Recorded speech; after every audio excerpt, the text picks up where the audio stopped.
Бокс зародился в Англии еще в XVIII веке. Со временем правила поединка оставались прежними, но менялась тактика исполнения. Каждый спортсмен вырабатывает собственную манеру боя. Из-за того, что бокс интернационален, в разных регионах мира сложились свои школы бокса. Английская, французская, американская, кубинская, мексиканская, советская и другие. Во второй половине 20 века в СССР заговорили о зарождении своеобразной чувашской, чебоксарской школе бокса. Из Чувашии, неожиданно для многих, вышла целая плеяда боксеров мирового уровня, олимпийских чемпионов, чемпионов мира и Европы: Валерьян Соколов, Валерий Львов, Валерий Лаптев, Владимир Мельник. Были еще многие подающие надежды спортсмены. Пока еще они не превзошли своих учителей. Наш фильм о Валерии Константиновиче Львове, легендарном спортсмене, который запомнился в мировом боксе своей целеустремленностью, многочисленными победами с явным преимуществом, а также чувашской скромностью и уважением к своему сопернику. В памяти самого Львова сохранилось множество побед и обидных поражений. Среди них это славный путь к мировому спортивному пьедесталу на чемпионате мира 1978 года в Белграде и судейское засуживание после того, как он в Лас-Вегасе в 1973 году в первом же раунде послал в нокдаун надежду американского бокса Шугара Рэя Леонарда. Он обладал блестящим стилем, фантастической скоростью, ловкостью и поразительной комбинацией.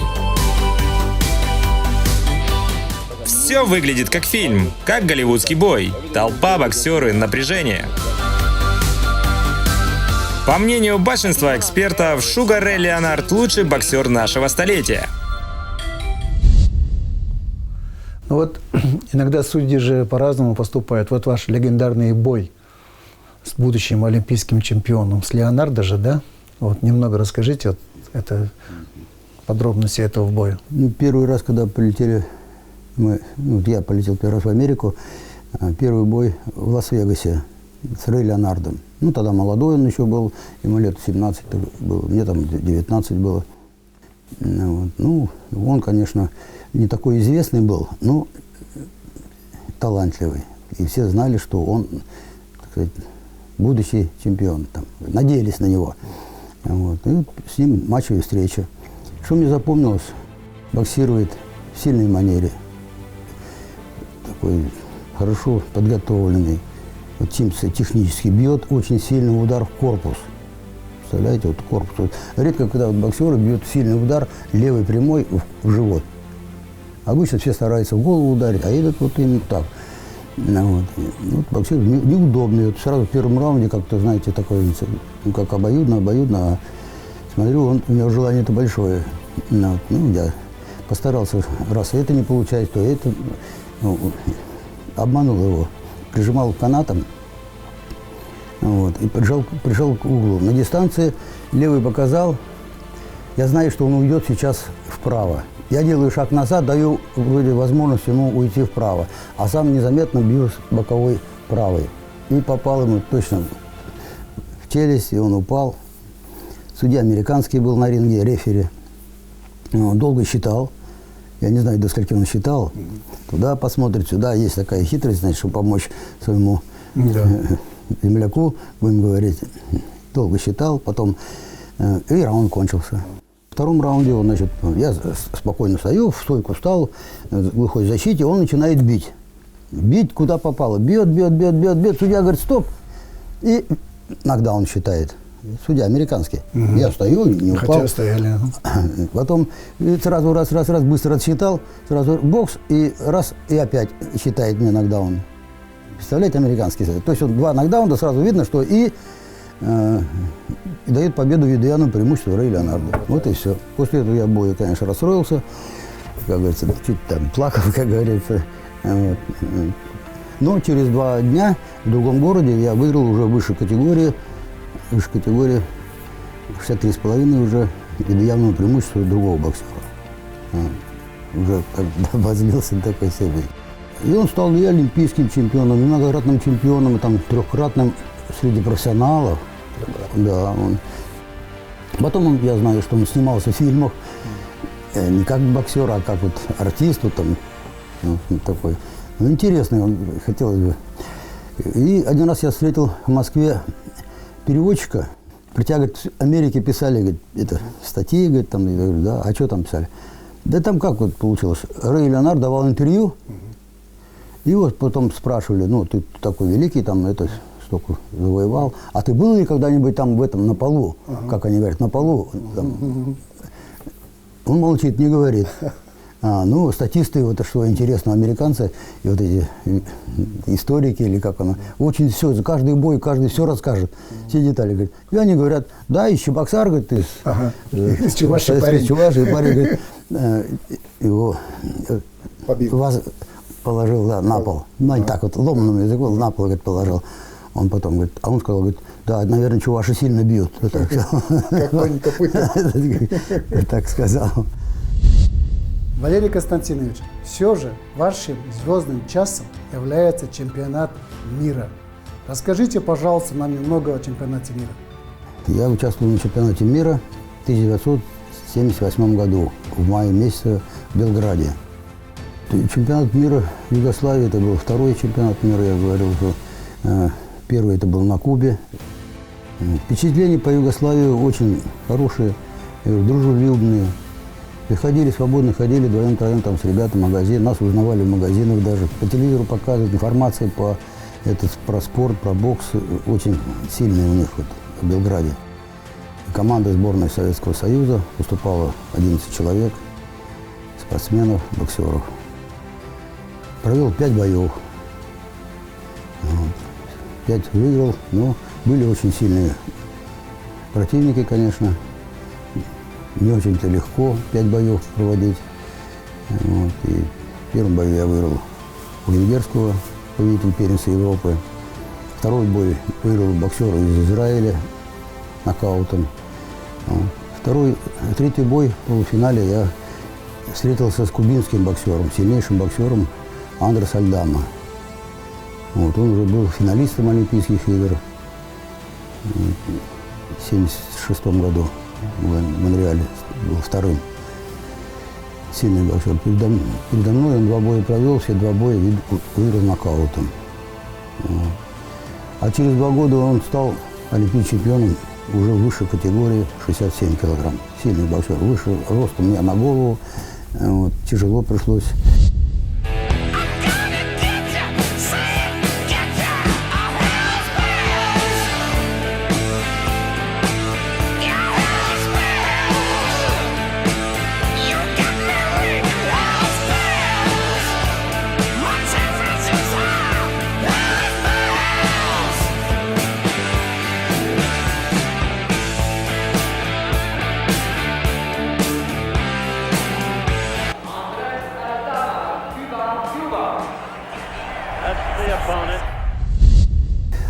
В первом раунде я его, в общем-то, обыграл чистую.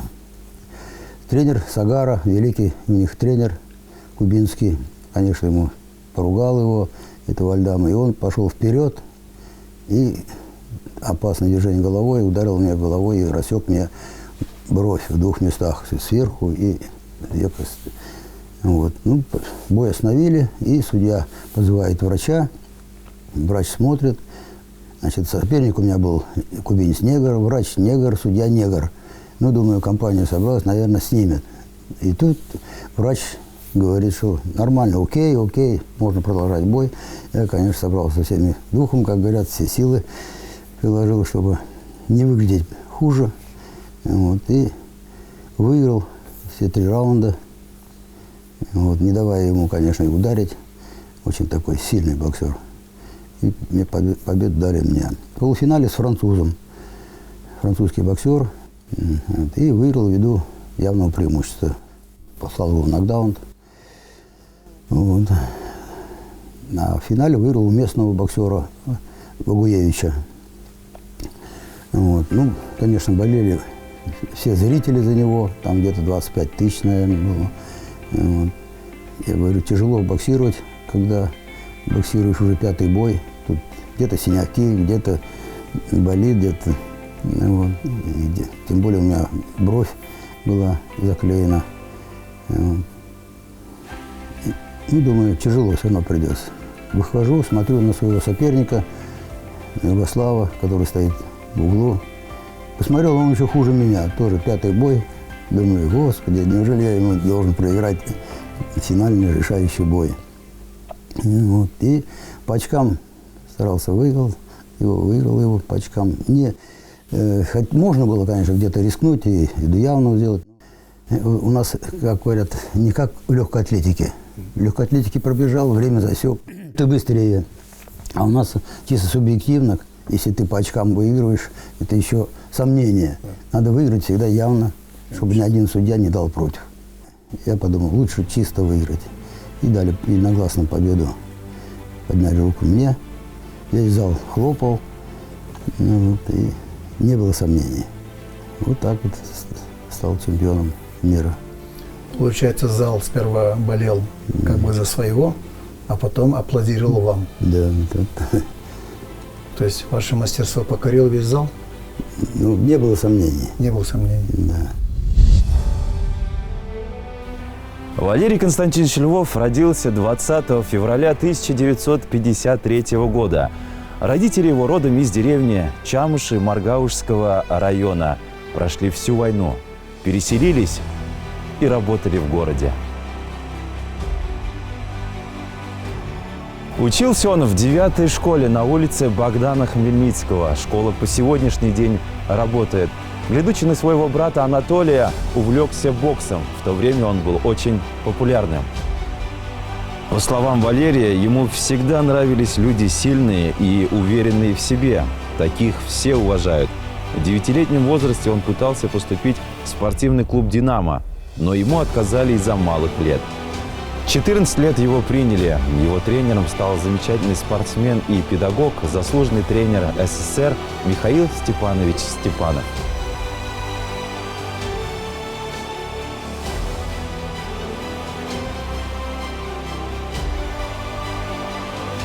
«1968 год стал для республики поистине славным.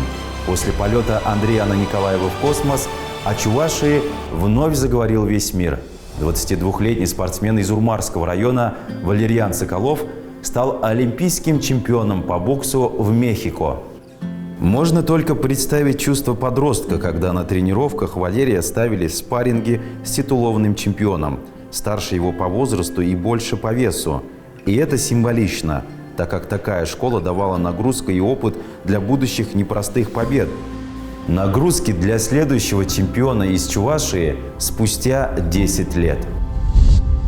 Начались победы на республиканских соревнованиях. После того, как Львов стал чемпионом Чувашии в 1970 году, его тренер Михаил Степанов, человек, будучи скупой на похвалу, выпуская спортсмена на российский уровень, впервые похвалил Валерия, и он был на 7-м небе от счастья. На первенстве России в Новороссийске 17-летний Львов впервые столкнулся с судейской предвзятостью. Тогда в финальном поединке судья открыто подсказывал его сопернику прямо на ринге, на что тренер в перерыве сказал: «Терпи и докажи, что ты лучше». Терпел и доказывал, но судья дал ему предупреждение, и с небольшим преимуществом победа была присуждена сопернику. Плакал Львов от несправедливости и обиды, но не сломался, а пошел дальше. Такая школа жизни дала свой результат. Целеустремленность и умение переступать через себя научила побеждать в боях всегда с явным преимуществом. Только вдумайтесь, из 250 боев, проведенных в соревнованиях различного уровня, он проиграл всего 15 раз. И, как правило, из-за судейского вмешательства.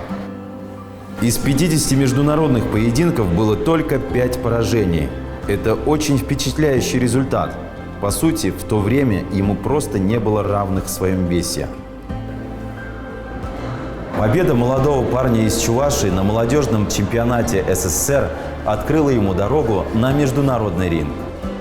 И вновь удивил всех. Через 1,5 месяца в Бухаресте в 4 боях он выиграл 4 раза и стал чемпионом Европы среди юниоров. Никто не ожидал, что из Чувашии после олимпийского чемпиона Валериана Соколова так быстро выйдет новый боец мирового уровня. Вот такую оценку дал ему сам Соколов. Мало сегодня таких боксеров. На ринге его отличает умение мыслить, хорошая реакция, что позволяет успешно вести бой на контратаках. Разрешая порой сопернику атаковать себя, он вроде бы уходит, а сам наносит неожиданный удар. Его излюбленная манера – средние и длинные дистанции. Используя элементы неожиданности, Валерий сильными, колющими ударами досрочно заканчивает многие поединки. С кем вам приходилось? В Европе интересно, конечно, бои были. Первый мой выезд на первенство Европы в Румынии. Я тоже выиграл там. Я даже боксировал с местным боксером румыном. И фамилия-то у него Адам. С ним уже боксировал я где-то второй бой. Зрителей очень много, там несколько десятков тысяч было зрителей. Все, конечно, болели за него. Румын сильный такой был. Ну, значит, 3 раза я его, как говорится, послал в нокдаун. 3 раза. Он падает, ему отсчитает нокдаун, он снова встает и идет. Вот как зрители, там 25 тысяч там как кричат, он опять встает, а я так уже после 3-го нокдаунда встает. Я так на него смотрю, ну куда ты встаешь, у меня руки болят. Ну, и, короче, ударил я его 4-й раз, и уже его остановили в разных раундах. Медаль такая интересная, вот она, такая медаль, первенство Европы. Очень рад, когда наши спортсмены, там и легкоатлеты были призерами первенства Европы. Я тогда думал, ну какой наш чуваш там такой легкоатлет и 3-е место. А я выиграл и стал мастером спорта международного класса. Потом много международных соревнований было. После этого я в Англию, в Лондон на матчевую встречу меня включили. Валериан Соколов, наш олимпийский чемпион. В Соединенные Штаты Америки ездил на 3 раза в Лас-Вегасе, боксировали в других городах. У меня, как говорится, счет с ними 7-2.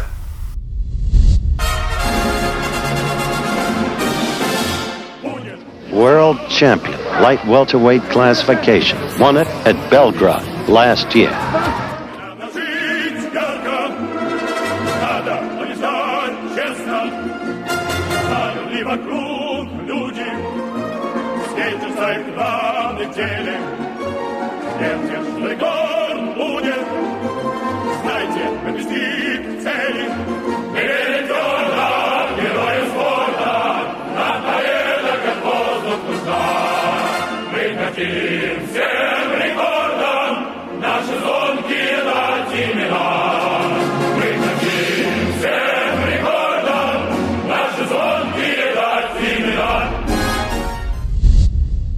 В Африке были мы, Эфиопия.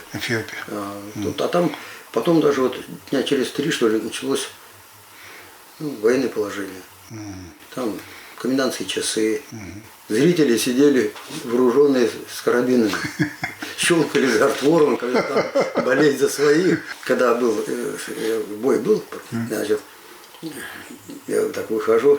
Первые 2 боя провел. Первый бой как дал сразу в первом раунде я улетел, как говорится, соперник. А через день с другим, тоже матчевая встреча, И он боксировал. Я делаю к нему шаг вперед, приблизиться, он убегает. Я прибегаю, он убегает. То есть он такой хитрый какой-то, то есть побоялся, наверное. И во втором раунде, как он на меня прыгнет, такой, и как начинает драться прямо вообще, без техники, просто драться. Я так отошел, уклон делал так, вот в канат провалился, да, говорит, в канат. Раз, и канат зубами схватил. Я так удивился, думаю, зверь или человек. Канат вот такой, зубами раз, опять поворачивается. А зрители кричат, орут там с этими карабинами. Я думаю, не дай бог, патроны дали. Да. Ой, там, ну, потом, значит, я его, как, вот, второй раунд кончился, отошел, все, и как начал его бить, там, бил я его по животу, бил, виду явно. Судья хочет остановить бой, виду явного преимущества. Он так говорит, стоп, там раз. Он берет, судью толкает, а судья маленький такой, маленький, иди, говорит, я говорю, иди сюда. Ну, вывел виду явного преимущества. Про вас удар же, это поговорка, да, в боксе. Львов бьет, как конь копытой.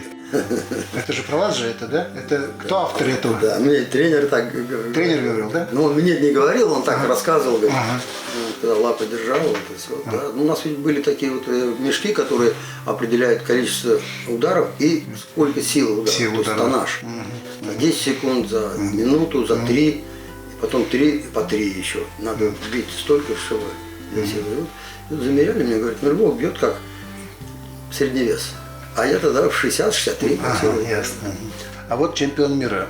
Материальное отношение, во что это вылилось? Вам премию дали, квартиру, машину. Ну, тогда- Во что, как поощрение было? Ну да, конечно, машин не давали. Только слухи были тогда. Что, мол, наверное, подарили. Ну, нам по тем временам чемпионат мира мы получали, как чемпионы мира, 1500. 1500 давали, так? Минус подоходный. Ага. Вот. А если ты вот американского боксера, чемпиона Америки, выиграешь, нам давали примерно 100 рублей минус подоходный в конце года. 100 рублей это вот. Если там чемпион Союза, там в зависимости от выступления на международных соревнованиях, это весовой категории, тоже получается от 500 до 350. Вот Ну, так. Конечно, хотелось бы, но мы тогда не думали о больших Ну деньгах. да, тогда Нет. Где-то надо подумать и уходить с большого ринга. И уходить надо так, чтобы не побежденный. В 1980 году Валерий Константинович переходит на тренерскую работу. Сбылась еще одна мечта Львова. Всю свою недюжую силу и чемпионскую энергию он направил на подготовку новых чемпионов. Почему вы решили все-таки стать тренером? Когда я в школе учился, занимался в разных секциях спортивных. И баскетболом занимался, и легкой атлетикой занимался. Ну, мне нравился, конечно, бокс, потому что я со старшим братом как бы глядя на него, как они занимаются самостоятельно боксом. Вот. И нравились, конечно, тренера, педагоги, это преподаватели в школе по физкультуре. И когда нам писали сочинение, кем ты хочешь стать, я писал, хочу быть учителем физкультуры. Вот. И начал заниматься боксом. Я подумал, что все-таки мне это нравится по душе, и я буду, наверное, тренером. И когда я уже занимался в сборной Советского Союза по боксу, как говорится, все равно надо когда-то переходить, оставлять большой спорт. Вот. Я все-таки хотел быть тренером. И после 80-м году я начал заниматься тренерской работой в Доме физкультуры «Динамо». Это Чувашский совет «Динамо» назывался. У нас тогда школа была уже хорошая такая, бокса, где тренировался и олимпийский чемпион Валериан Соколов. Вот мы с ним вместе проводили тренировки, боксировали вместе. Как говорится, мне было приятно, что, да. И вот в 10-м году перешел на тренерскую работу, набрал группу, вторую, И, как говорится, с головой окунулся в эту деятельность. По итогам, как говорится, выступления на самых начальных соревнованиях, как первенство Чувашии, мои ученики занимали довольно-таки хорошие места. Первые места, человека 3-4 у меня даже было с моих учеников. Вот. Ну, потом в дальнейшем они выросли, стали некоторые мастера спорта. Всего где-то подготовил при моей работе где-то 10 с лишним мастеров спорта. Благодаря то, что я воспитывал, тренировал, все вместе. Кто из мальчишек не мечтает стать сильным и непобедимым, как олимпийский чемпион по боксу Валерьян Соколов, или как чемпион мира Валерий Львов, или стать победителем Кубка мира, как Валерий Лаптев, или как Владимир Мельник стать чемпионом Советского Союза и спартакиады народов СССР. Эти спортсмены из Чувашии, гордость советского бокса, воспитанники заслуженных тренеров РСФСР и СССР Геннадия Николаевича Герасимова и Михаила Степановича Степанова.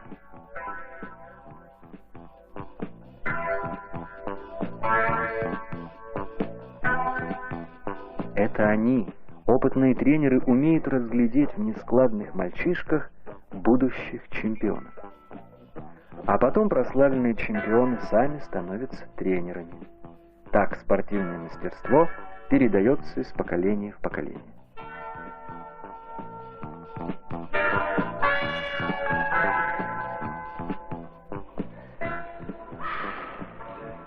Сегодня праздник у самых юных боксеров Чебоксарской школы высшего спортивного мастерства.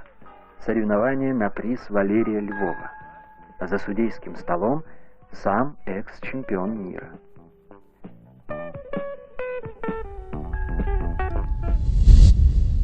Как говорится, есть свои результаты, есть история. Вот. И я думаю, что многое, как говорится, сделал для развития бокса. Когда у меня занимались, народу было очень много. Занимались, это вспоминает, встречаю со своими бывшими, как говорится, учениками. Вот. И они с благодарностью все время меня, при виде меня разговаривают, благодарят за то, что я их воспитывал, вот, что у них такие были хорошее детство, как говорят. Но вы же тренировали не только Чувашской республики, но вашими услугами пользовались и наши соседние республики, и другие регионы России. Расскажите, пожалуйста, немного об этом. Значит, мы в нашем регионе, Поволжье, дружили со всеми, как говорится, ближайшими регионами.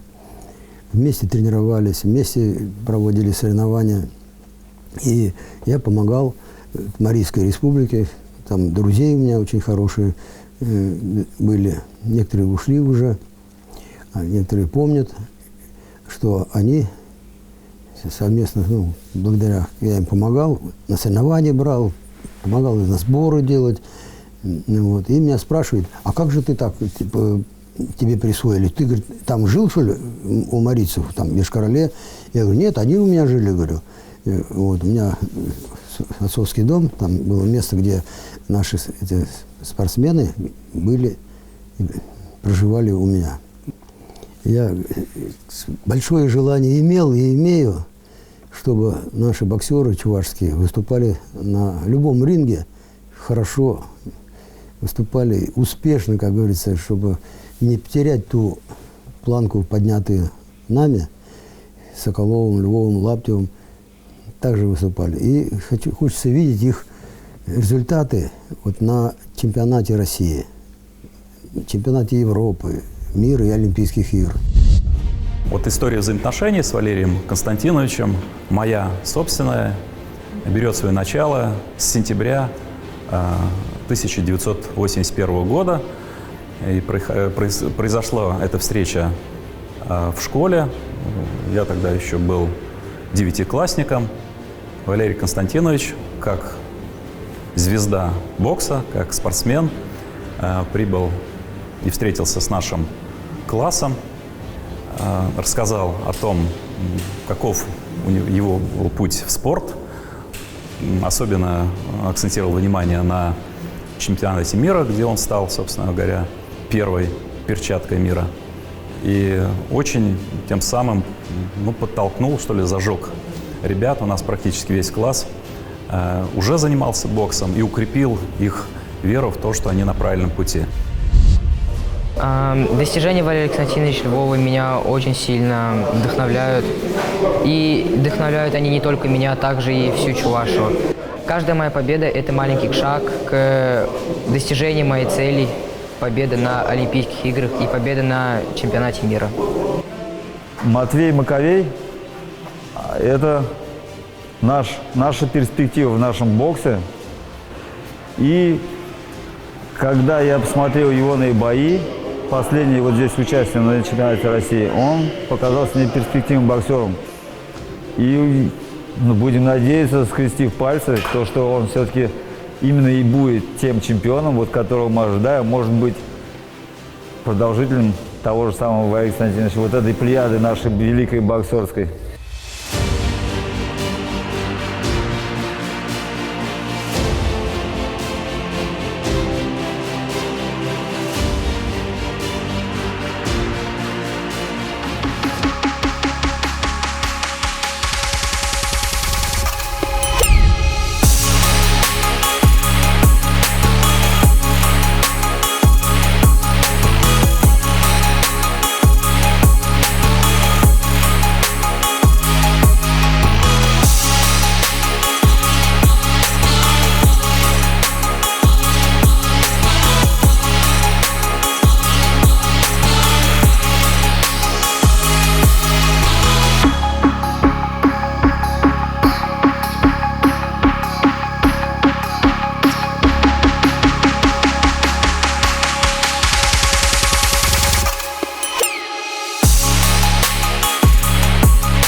Одному из учеников Львова, Олегу Николаеву, занятия боксом помогли достичь больших успехов в Чувашии и России. Валерий Константинович Львов является одним из тех выдающихся земляков, которым посвящен 2022 год. И, конечно же, своим жизненным примером, своими достижениями в спорте он сподвигнул очень много ребят на то, чтобы они выбрали бокс, а самое главное, сам их тренировал и многим давал навыки для ведения очень красивого, эффективного боя. Но при этом, завоевав титул чемпиона мира, он, конечно же, продвинул нашу Чувашию. Чувашия зазвучала на мировом уровне, и имя Львов и Чувашия стали синонимами и узнаваемыми для многих-многих как боксеров, так и жителей и России, и мира.